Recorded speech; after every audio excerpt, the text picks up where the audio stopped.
In this video, you'll discover how to improve your digestion naturally.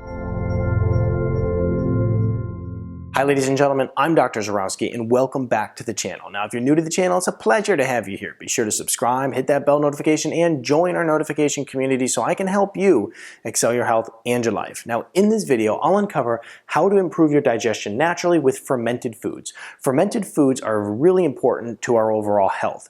And the reason that we want to include fermented foods into our daily diet is because they have beneficial bacteria. These beneficial bacteria play a huge role in your overall health when it comes to digestive health, gut health, hormone health, brain health, skin health, and so many other areas of your health. So we want to make sure that we're getting these beneficial bacteria into our daily food regimen. But the other thing that we have to realize is that most people are not.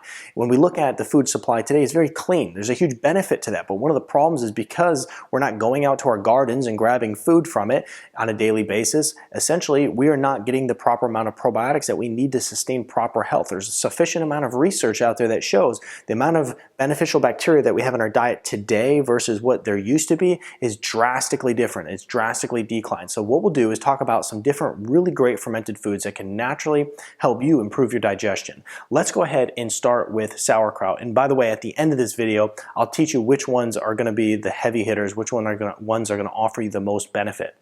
So sauerkraut right here is basically a fermented cabbage. Really easy to make. We love making this in our home because you just dice up some cabbage, put it in a mason jar, put some salt in it, and you know it's very simple. But the benefits is, first of all, it's going to have digestive enzymes, it's going to contain probiotics, and then lastly, it's also going to be rich in vitamin C. So really, really great fermented food here.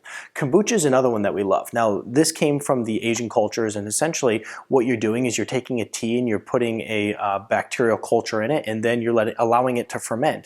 This is going to not only have some beneficial bacteria and enzymes in it, but the other thing it's going to help do is support liver detox. So really love kombucha because it's something other than water. If you want to have like a good fermented drink and you don't want to drink soda, kombucha is a really great alternative. Water kefir is also great. Now what you do is you take kefir grains, you put it within water, and then you can make some really delicious tasting fizzy beverages that are flavored to whatever flavor you prefer. My wife was always making like a cream soda one and different flavors for the kids, and they loved it. So once again, a really healthy alternative to soda.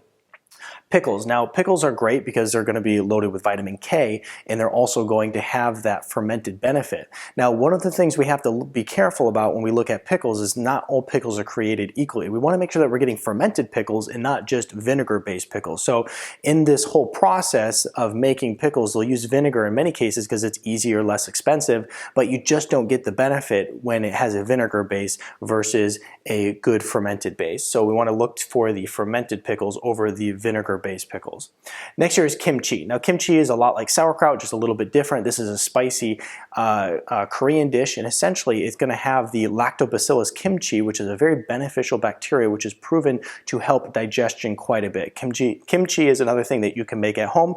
Very simple to make, very delicious. Check that out. Next on our list here is cheese. Now, cheese is something that mostly everybody loves, as long as you don't have a problem with dairy. When we look at cheese, first thing that we want to do is we want to make sure, you know, when it comes to any of our dairy, that we're getting a good grass-fed source, we're getting it from a healthy, sustainable farm. But the other thing that we want to really watch when it comes to cheese is to make sure that we're getting the cheese that actually is rich in probiotics, because not all cheese is rich in probiotics just because the probiotics don't always survive the cheese-making process. So some of these cheeses include the cottage cheese, cheddar cheese, Gouda cheese, and mozzarella cheese. Those are going to be the 4 best cheeses that you need to use if you want to get the most probiotics out of them. And cheeses also are loaded with digestive enzymes and lots of different nutrients, so very beneficial for your overall health. Next is yogurt. Same thing, want to make sure that we're getting good whole fat yogurt that is from grass-fed cows, sustainable sourced. And yogurt's awesome. And first of all, kids love yogurt, and that's one of the things that we love to give our kids, because when it comes to children, you want to make sure that you're constantly pushing that good bacteria, the good probiotics into their gut. Now, a lot of children out there are on multiple rounds of antibiotics throughout their childhood, you know, through ear infections and flus and things like that. The parents are taking them to the doctor, they're putting them on antibiotics. But one of the things that most parents fail to do is actually go in and get the good beneficial probiotics back to their children. Okay, so you're wiping them out, but you're not putting anything else back in. And this can be really devastating to a child's overall health. It can create allergy issues, it can create gut issues, it can create a lot of different imbalances for children. So it's very important, not only yogurt, but all these different fermented foods. It's good to make sure that you're adding it to your whole family's daily regimen. So yogurt's awesome, lots of probiotics within that. Kefir. Now kefir is basically where you take a milk and then you put kefir grains in it, almost like the process of making kefir water. Now kefir milk is going to be really beneficial because not only can you use cow's milk, but you can use goat's milk, you can use coconut milk. There's a lot of different ones out there. You can make this at your home or you can buy it. Now I will tell you, when you look at buying any of this stuff in stores, it tends to be a little bit more expensive. Now you can make some of it very easily and very inexpensively in your own home. When it comes to things like kombucha, very easy. Water kefir, kefir, yogurt, you can make these things in your home. They're very, very simple. So, don't think that you have to go to the store and spend a whole bunch of money on it, where you can just go and make it in your home and save a boatload of cash. So remember that. So kefir's great. Now, which ones are the best? So if we're looking for the heavy hitters, are going to offer you the most digestive enzymes, the most probiotics, and the most bang for the buck, we're going to want to think water kefir right here. This is very simple and inexpensive to make in your home.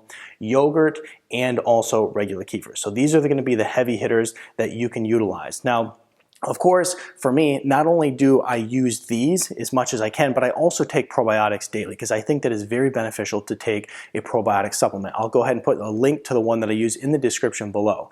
Now, I don't take a probiotic and do this on a daily basis, but the days that I'm not focused and I don't particularly put the effort into getting these fermented foods into my daily life, I do use a probiotic. There's over 55,000 articles stating in our PubMed research database that you are going to benefit greatly from adding probiotics into your daily health regimen. So you want to do that. The other thing I'll do is I'll put a link to a ebook where we talk about some of the top ones that I love to make and how you go about making them. I'll put that in the description below. It's going to teach you how to make things like sauerkraut and kombucha, some of these different fermented foods. That will also be in the description. So be sure to give this video a thumbs up. If you have any questions, put it in the comments section here below. Also subscribe to my channel if you haven't done so yet. I'd greatly appreciate it. And then be sure to check out my other videos on how you can improve your health. I'll see you in the next video.